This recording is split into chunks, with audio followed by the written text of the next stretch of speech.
नमस्कार साथियों, जैसा कि आप सभी को मालूम है, हमारे यहाँ विधानसभा के चुनाव 10 फरवरी को संपन्न होना है।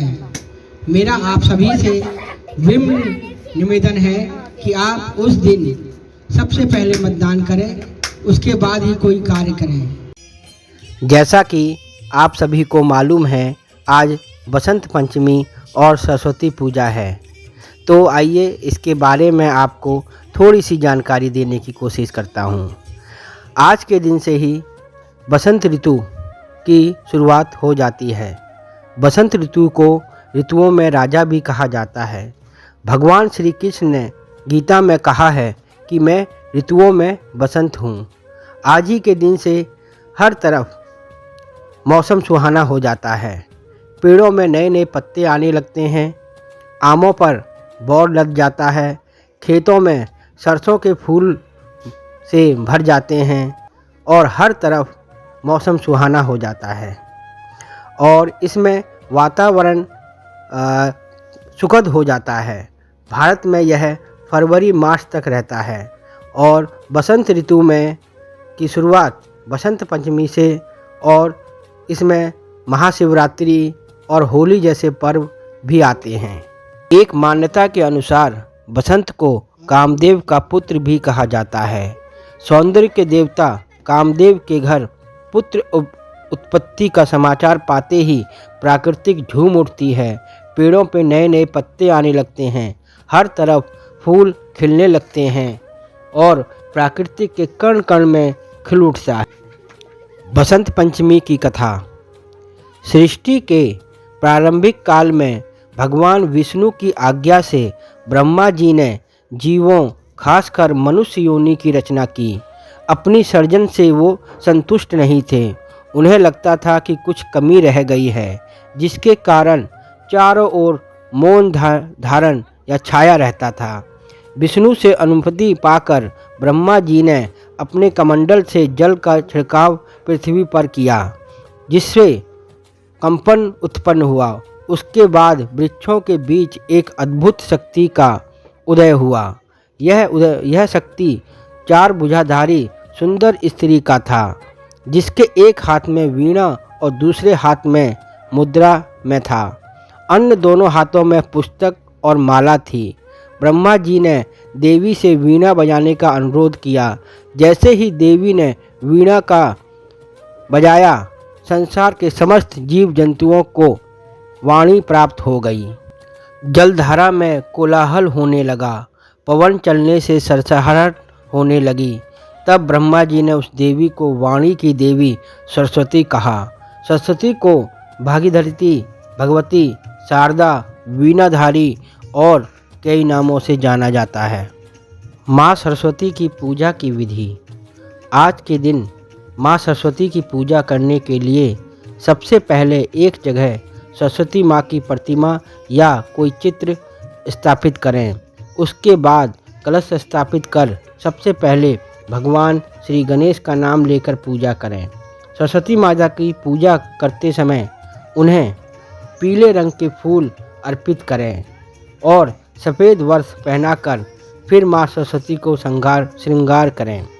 माता के चरणों में गुलाब अर्पित कर पीले फल या फिर पीला फूलों के साथ साथ बूंदी भी चढ़ाएं। माता को मिश्री की खीर का भोग लगाएं। सरस्वती ज्ञान और वाणी की देवी है, इसलिए पूजा के समय पुस्तकें या फिर वाद्य यंत्र का भी पूजन करें। बसंत पंचमी के दिन माँ सरस्वती का पूजा के बाद हवन किया जाता है। एक और कथा के अनुसार जब सीता जी को रावण हर के ले जाता है, तब भगवान श्री राम उन्हें खोजते हुए सबरी नामक भीलनी के यहाँ पहुँचते हैं।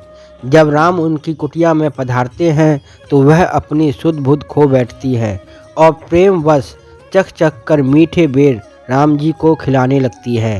कहते हैं कि गुजरात के डांड जिले में वह स्थान आज भी है जहाँ सबरी माँ ने का आश्रम था।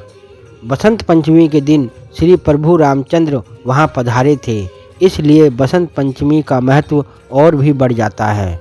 जैसा कि हम सभी को मालूम है, बसंत पंचमी के दिन माँ सरस्वती की पूजा की जाती है। माँ सरस्वती ज्ञान की देवी मानी जाती है।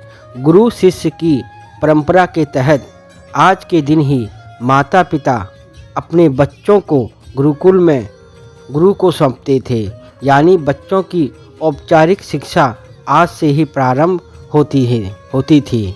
इस दिन कोई नया काम शुरू करना, जैसे बच्चों का मुंडन कराना, संस्कार, भूमि पूजन, गृह प्रवेश और कई अन्य शुभ कार्य।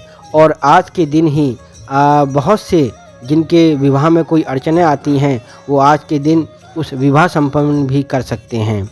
ये दिन सबसे पवित्र दिन के रूप में माना जाता है। इसलिए मेरा आप सभी से आग्रह है कि अपने पर्वों और त्योहारों को अपने ज़रूर मनाएं। बड़े स्तर पे ना मना सकें तो कोई बात नहीं, छोटे स्तर पर अपने परिवारजनों, अपने दोस्तों, अपने रिश्तेदारों के साथ उन्हें अवश्य मनाएं। हमें आने वाली पीढ़ी को ये समझाना होगा कि हमारा देश बहुत पवित्र और ऋषि मुनियों का देश रहा है। इसलिए अपनी आने वाली पीढ़ी को याद दिलाते रहना चाहिए कि हमारे देश में कितने पर्व, कितने त्यौहार मनाए जाते हैं। जैसा कि आपको मालूम है, मैं एक प्राकृतिक प्रेमी हूँ, तो मेरे लिए कोई भी पर्व, कोई भी त्यौहार या कोई भी अवसर इसके बगैर अधूरा है। मैं इस दिन या किसी भी दिन एक पेड़ अवश्य लगाता हूँ। तो ये जगह आप जो देख रहे हो, ये वही जगह है जहाँ मैंने 26 जनवरी को यह पौधा लगाया था। जिनमें पानी दे रहा हूँ, यह वही जगह है और वही पेड़ है। और आज भी एक पेड़ अवश्य लगाऊंगा। यह पीपल का पेड़ आप देख रहे हो, इसे आज रोपित करूंगा। मेरे इस कार्य में मेरे बच्चे बढ़ चढ़कर भाग लेते हैं और वो हर काम करते हैं जो एक प्राकृतिक प्रेमी को करना चाहिए। मैं इनके मन में प्रकृति के प्रति अथाह प्रेम जगाना चाहता हूँ। ये पढ़ाई के साथ साथ बस यह काम ज़रूर करें, अपने द्वारा पेड़ लगाएं और उनकी सेवा बिल्कुल पवित्र मन से करें। आज का मौसम बड़ा सुहाना है, धूप खिली हुई है और ठंडी ठंडी हवा चल रही है। मुझे यह सब कार्य करने में बड़ा आनंद आ रहा है। एक बात मैं आपको बताना भूल गया, आज के दिन बसंत पंचमी के दिन होली का डंडा गाड़ा जाता है। मतलब आज के दिन होली रखी जाती है और उसकी पूजा की जाती है। और आज से 1.25 महीने बाद होली आएगी। तो आज के दिन का जैसा मौसम होता है, ऐसी मान्यता है कि होली वाले दिन भी ऐसा ही मौसम रहेगा।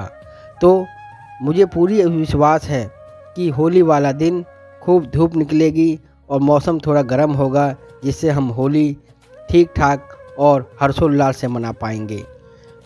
जैसा कि हमने मिलकर ये गड्ढा खोद दिया है और यह पेड़ मैं अपनी बेटी के हाथ रोपित करवा रहा हूँ। यह पेड़ जब बड़ा हो जाएगा तो इसकी छांव में बैठने वाले लोग याद करेंगे कि ये किसी महापुरुष ने ये पेड़ लगाया होगा। इस पे चिड़ियाँ घरौंदा बनाएंगी और इसके फल को वो खाएंगी तो अपनी भूख मिटाएंगी। तो ईश्वर भी मुझे धन्यवाद देगा। मैं किसी अवसर पर पेड़ तो लगाता हूँ, साथ में बिना अवसर के भी पेड़ लगाता रहता हूँ। जैसा कि अब गर्मियाँ आने वाली हैं तो मेरी मेहनत थोड़ी बढ़ जाएगी। अब फिर मुझे हफ्ते में कम से कम 2 या 3 बार पौधों में पानी लगाने आना पड़े करेगा, क्योंकि बरसात और सर्दियों में पेड़ों को कम पानी की आवश्यकता पड़ती है, इसलिए मैं कम आता जाता हूँ। लेकिन गर्मियों में इनको मुझे ज़्यादा सेवा करनी पड़ेगी। कोई बात नहीं, कुछ पाने के लिए कुछ खोना पड़ता है। जैसा पूरी विधि विधान से गड्ढा खोद कर पौधा रोपित कर दिया और उसके बाद हम सभी ने बारी बारी में इसमें पानी भी दे दिया है, तो मेरे बच्चों ने इसमें मेरा पूरा साथ दिया है, पूरा एंजॉयमेंट किया है। तो यह कार्य संपन्न होता है। अब हम वीडियो के अंतिम दौर में पहुंच चुके हैं, तो आपको मैं अपनी वीडियो का अंत करता हूं। आशा है आप सभी को आज की वीडियो पसंद आई होगी। अगर मेरी वीडियो पसंद आई है तो लाइक शेयर कमेंट अवश्य कर देना और सब्सक्राइब भी कर लेना। मिलते हैं नई वीडियो नई उमंग नई तरंग के साथ। तब तक के लिए जय हिंद जय भारत।